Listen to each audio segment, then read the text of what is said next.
Fantastic goal. Brighton of Albion have scored a second goal, and the goal was coming. Okay, while I try and distract myself from Arsenal's impending bottle job, let's just do something which I haven't actually done in a while. Of course, if you remember, I started a series on this channel, and I was doing tier lists, ranking the positions in the Premier League. And it's about time I actually carry on with that, as we're getting towards the end of it, and I need to go through the midfield. So today, I'm going to be ranking the best midfielder at each Premier League club. Okay, so, yeah, as I've explained, I'm going to be going through each midfielder from each Premier League team and ranking them in a tier list. So, without further ado, let's just go into the actual tier list. So, here we are. This is the tier list, so Premier League midfielders. These are my tiers. So I have midfield maestro, decent, does a job. Oh, okay. I've put does a job in there twice. I feel like there's been a mistake made. Okay, I'm gonna edit that now. So I've actually, I've just put it in. I've just changed one of the does jobs to okay, because I feel like does a job is a perfect middle ground for like a decent little player. Well, I shouldn't say the word decent because that's the second tier. But anyway, that's the tier. I've got a player from each Premier League club, and yeah, it's just gone in order, I guess, of alphabetical order. I think in whatever I've saved them as. So yeah, let's just get on with it. So let's start off with Alan. So obviously Everton have had a poor season. I think Alan was quite influential at the start of his Everton career, at the start of last season, and Everton, I don't know where they finished. I think they did Arsenal a lot of trouble last season. They did the double over us last year, and they've been awful this season. I don't know. I think he's a player at the end of his career, and I don't think he's set the Premier League alight. I'd definitely put him in does a job though. Even though Everton have had a poor season, I think he's very capable. You know, international footballer. I mean, he's probably annoyed that he's not really been as crucial for Brazil as he would have liked, with the likes of Casemiro really not allowing him a place in, and other players beforehand. But Alan is a quality player, so yeah, he definitely goes in there for me. Bissouma. Now, Bissouma's not featured as much for Brighton as he would have liked this season. I think Brighton are probably looking to maybe get rid of him in the summer, which is weird because they were trying to cling on to him all of last summer. And I think amid some controversy around him, which I'm not going to go into, I think they might be trying to get rid of him. But still, I wouldn't put him in okay. I think if it was last season, I'd put him in decent, but I'm going to put him in does a job. But he's still clearly Brighton's best midfielder. I've watched a little bit of Brighton this season. I've been to 3 of their games, which isn't a lot, but it's something. And he's featured in not all of them. I don't think he's been brought on. I think he was brought off against Tottenham. I know that in the game I was at. He was clearly their best midfielder, but was still brought off, which I think says a lot about what's really going on with him at the moment. But you can't deny his ability, and he is probably their best midfielder. So that's why I've used him. But does a job. That's where I put him at the moment. Okay, next I'm going Bruno Fernandes. Now Bruno Fernandes is undeniable. He's a really good player. He's technically gifted. He scores a lot of goals for a midfielder, and he's, if it weren't for Ronaldo, I'm pretty sure he'd be United's top goal scorer. So, that's undeniable. I'm instantly going to put him in decent. I'm not putting him in midfield maestro. Do I put him in midfield maestro? I'll put him in midfield maestro because statistically this season he's probably gone under the radar in terms he scored still a decent amount of goals despite not scoring as many penalties as he usually does. And I guess United being awful. The thing is, United are awful, and I don't think he's been. And the thing is, I don't know. I think he offers that much off the ball personally, but I don't know. I think I'm putting him here to accommodate for that, maybe in case it's personal bias. But next, John, I'm going to put him in decent. Next, KDB. KDB goes straight into midfield maestro. Kevin De Bruyne is a phenomenal midfielder. He's amazing. Just one thing which I don't think people talk about, he's very strong and physical. It's very hard to rub him off the ball, not just because of how good he is on the ball, but he will not let you, push him off it. And the way he can strike a ball, whether he's shooting or whipping a ball in, what he can do with the football is brilliant. and the power he gets behind the ball is phenomenal. And I think I saw a stat recently, which is in over half of his Champions League matches for Manchester City, he's been man of the match. And sure, a lot of people will maybe reply to that comment and say, well, he wasn't man of the match in the Champions League final, was he? But still, like, in such a high competition as the Champions League, to be performing at that high level for your club on that consistent basis is incredible. So, big tops to him. But I think we all know De Bruyne's clearly one of the best midfielders in the world, so he should be there. Next, I'm going to go Eriksen.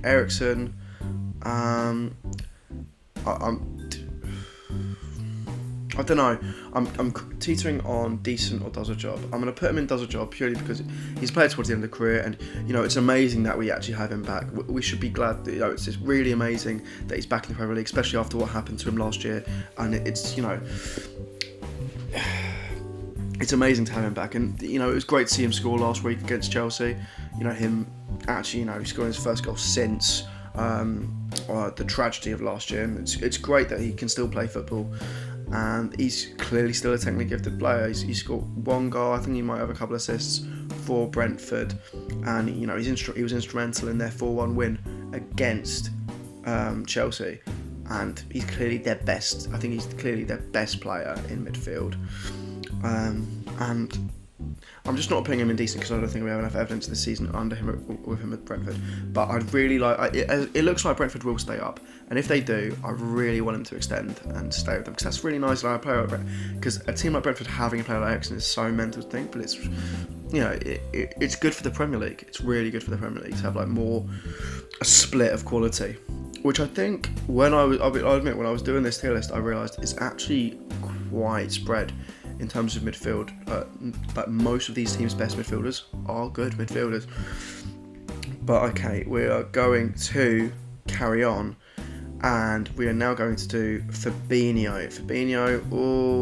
I'm going to put him in midfield. I'm going to put him in midfield maestro as well. And just screw it. I'm going to move Fernandes back. I'm going to move Fernandes back to midfield maestro because I don't know. I feel like picking Fabinho. I think Fabinho's quality.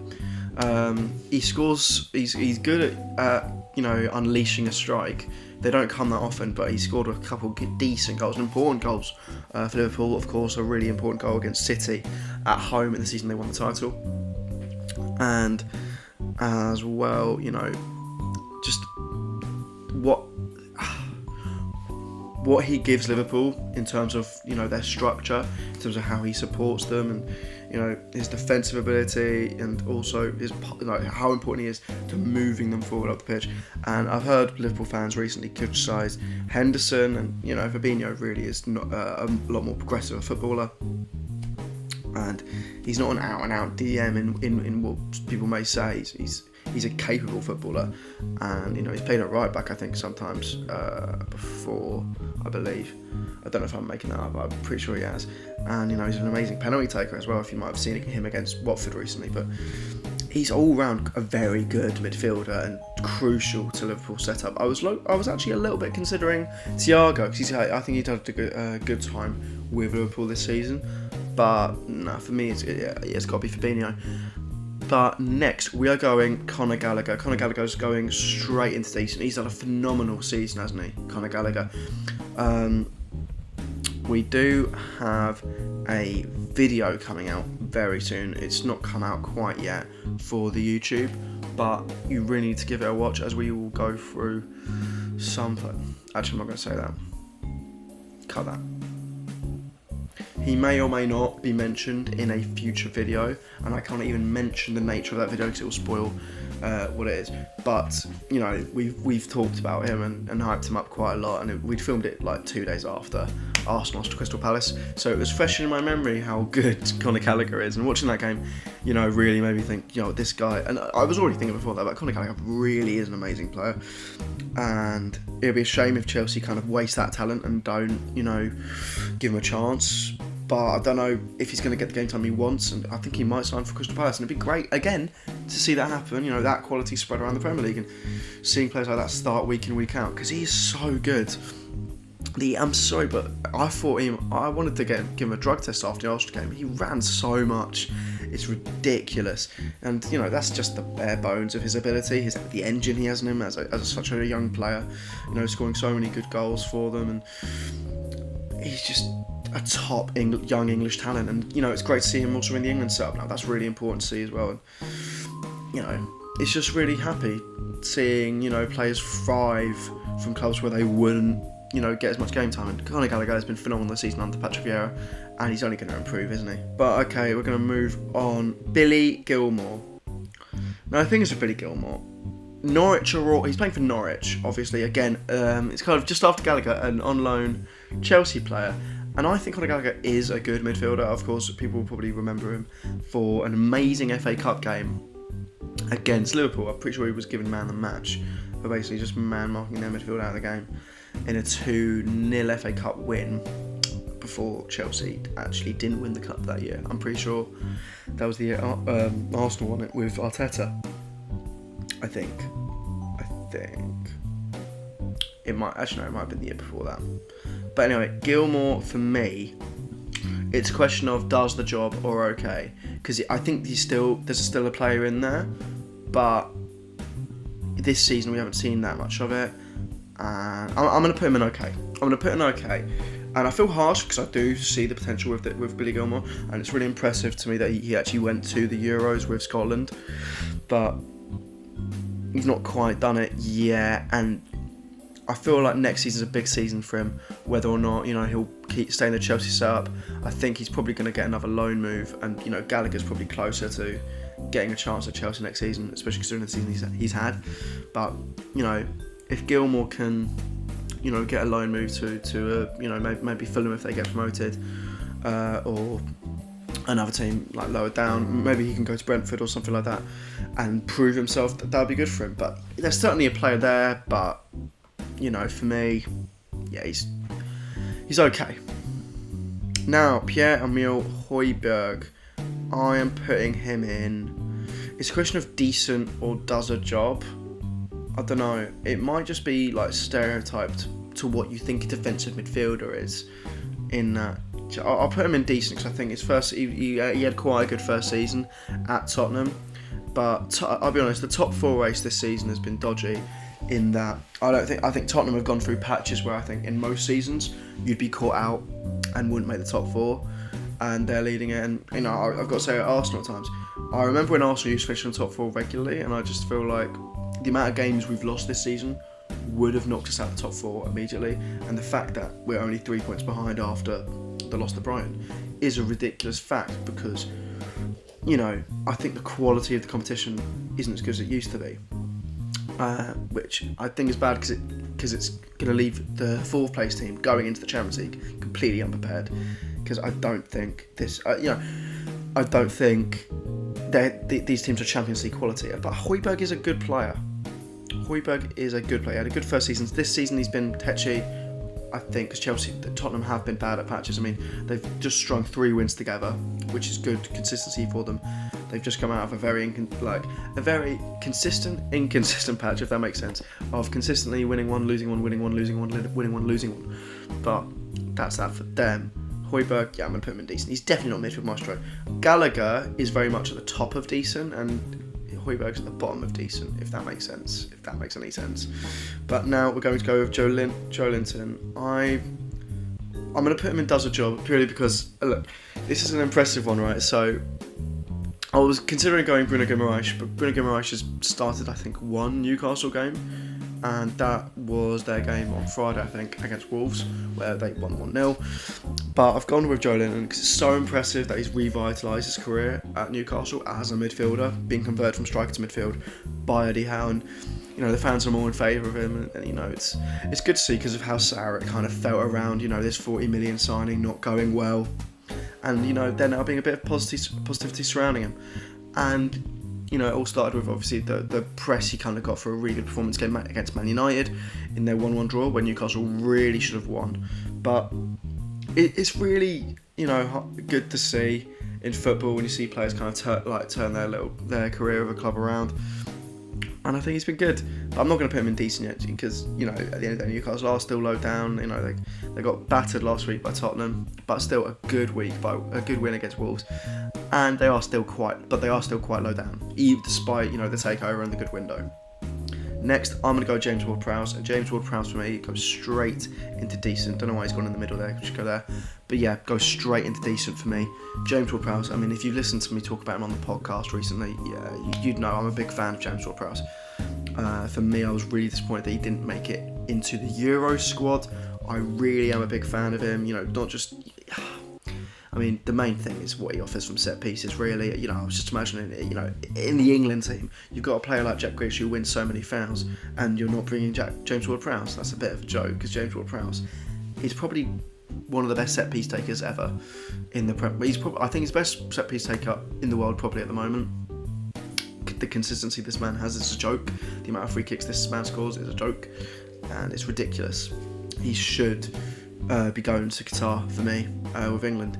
And I do love James Ward-Prowse as a player. He's a really nice player. Would I sign for Arsenal? Maybe not. He's not what we need, but he's a quality little player. And, you know, the fact that he's staying at Southampton amid this ability that he has, it's a bit like a Matt Letizia situation all over again. You know, someone, you know, brought through and staying with the club, and he's a quality little player, James Ward-Prowse, and I'm never going to stop waxing lyrical about him. But let's move on. Calvin Phillips. I'm putting Calvin Phillips in decent. Obviously, he's not played as much as he would have liked or hoped for Leeds this season, but he's clearly their best midfielder, isn't he? He's an amazing defensive midfielder. I mean, you can see it with what he did for England at the Euros last year. I'll be the first to admit I did not favour him being in the England starting lineup at the start of the tournament, but he proved me wrong immediately with an amazing performance against Croatia, and then game after game after game after game after game. He was great. But yeah, Calvin Phillips, definitely an amazing midfielder. I've heard he's linked to a move to Man United next season. Because Man United needed that'd be a great move for him, but Leeds to Man United is a bit, you know, sketchy, so I don't know if he'd do that, but he is a very, very good defensive midfielder. And would he, you know, if he was fit for the entire season, would Leeds be anywhere near the drop? Because they are a little bit close to it. They could fall into the conversation. But, you know, if he had been fit, you know, for the whole season, I don't think they'd be even in that conversation at all. Okay, next I'm going to go N'Golo Kante. And N'Golo Kante, the weird thing is this season I don't think he's been amazing for Chelsea. But, you know, undeniably, ability-wise, he's one of the best midfielders to have graced the Premier League. You know, what he offers defensively, and not just that, and in the way that he creates chances through his movement, in his long dribbles forward, you know, that's something which is amazing. The thing is, the way he defends is amazing, and the way he can, you know, not make a foul, not have to dive in, and just, you know, make good interceptions. That's a real art, which he's kind of mastered in his time in the Premier League. And, you know, I think everyone knows Kante's an amazing player. I don't think he's been quite as amazing this season, but he's still an amazing midfielder. But the idea of picking someone like Mason Mount over N'Golo Kante was just like, I thought about it in my head and went, no, I can't do that. I cannot do that. But okay, next we are going to go Ruben Neves. And Ruben Neves, I'm going to put in, it's a question of decent and does a job. Wolves have had an amazing season, and Neves has, you know, played a part in that. He's not scored as many free kicks or, you know, long shots this season, but, you know, he's not needed to. You know, Wolves are kind of working together on that, and the fact that Wolves are as high up as they were for a little bit, but they did drop a few points and fall out of that top six. Obviously, I think they lost 3 on the bounce after they lost to us, a game which I went to, which was amazing. But yeah, I think Wolves have dropped off a bit, but in their time this season they've been phenomenal, and Neves in his time in the Premier League this over the past 4 years, he's been quality, top quality, and he is a great player, and it should be noted that. And, you know, he's one of the youngest player to captain in the Champions League with Porto, and then, you know, went to Wolves in the Championship. He is a good leader for them, and what he offers them as a midfielder is quality. You know, his long range of passing, his long range of shooting, and he isn't afraid of putting a leg in. He is capable defensively, and he's a good all-round midfielder. But obviously, his attacking ability should not be understated. But yeah, I'd put him in decent on ability alone. Maybe. I think it'd be harsh to put him in does a job. I'm now questioning whether I put was harsh on Eriksen but I'm putting him here clearly because his time at Brentford has really not lasted that long. Next, I'm going to go Thomas Partey. Thomas Partey for me goes straight into decent. I think his first season at Arsenal last year was pretty good. Despite Arsenal finishing 8th, I thought he impressed, and obviously had a few knocks. This season, it's really shown when Arsenal haven't had him. More so with the recent Brighton result. If you don't know, I'm actually filming on the night of the match day. So yeah, Arsenal did just lose 2-1 to Brighton for me, and it's really fresh. It's our first game since Partey got injured against Crystal Palace, and he was sorely missed. And yeah, it really just goes to show how important he is to Arsenal. When I was looking at best midfielders, I was considering putting Martin Odegaard in there, but I'm sorry, but with the fact that Martin Odegaard's injured and you can see what it's done to the team, it's just really obvious for me that he is our best midfielder, and he's crucial to the way we play. And again, with Kante, it's similar in terms of, I'm not saying they're the same player in terms of how good they are, but in terms of how good he is on the ball dribbling and how that kind of helps Arsenal progress so much. You know, he's a missing link between the midfield and the attack that it wasn't kind of there today. Now that he's not playing, but he's so crucial to Arsenal and the way Arteta's got the team built up, and you know he is sorely missed, and he's a phenomenal footballer, and he's now kind of developed into the player that I think Arsenal thought they were buying from Atletico, which maybe wasn't the case during his first season, but still, you know, a really top quality player, but not quite. You know, the name's on the top, he's not quite there yet. Next, I'm going to go Jacob Ramsey. Jacob Ramsey, I'm going to put in decent. I was considering putting him into not him. I was considering using Coutinho as the Villa one, but I've gone for Jacob Ramsey just because it's really nice to see, you know, a young youth product really get his chance and absolutely shine for them. You know, I really like midfielders like this who I mean, his name is Ramsey, and it really does suit because he reminds me a lot of Aaron Ramsey in the way he can run into the box late, score goals, and you know, some of the finishes he makes. I remember, I think, one of his goals against Leeds in the 3-3 draw was really nice. I think it was a tight finish from the near post, I don't know, but he just really is a good player, and it shouldn't be unstated. This guy, you know, probably should be knocking on the door for an England call-up soon, and it's unfortunate with the kind of competition he'd have in midfield. I mean, a lot of the names here are English, which I've put in. What we like, Gallagher, Ward-Prowse, Phillips, all of them have had caps already. But yeah, Ramsey's a really good player, and I think it's only a matter of time before he does get that England call-up. Now, speaking of England call-ups, Rice, oh my word, do you know what's weird? Rice is probably one below this. I don't know. Joe, if Fabinho is in midfield maestro, I'm going to put Rice in there. I'm putting Rice in midfield maestro, and the reason I'm putting him in there is, you know, Jack Wilshere came out with a quote recently saying Rice is the best DM in the league. He's better than Fabinho. He's better than Rodri, and you know, I think I might agree. I think Rice is the best defensive midfielder in the league.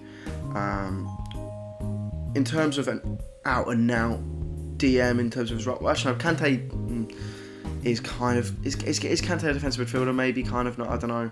Like Partey, I wouldn't define as a centre midfielder, CDM, a proper defensive midfielder. But Rice is just phenomenal, really.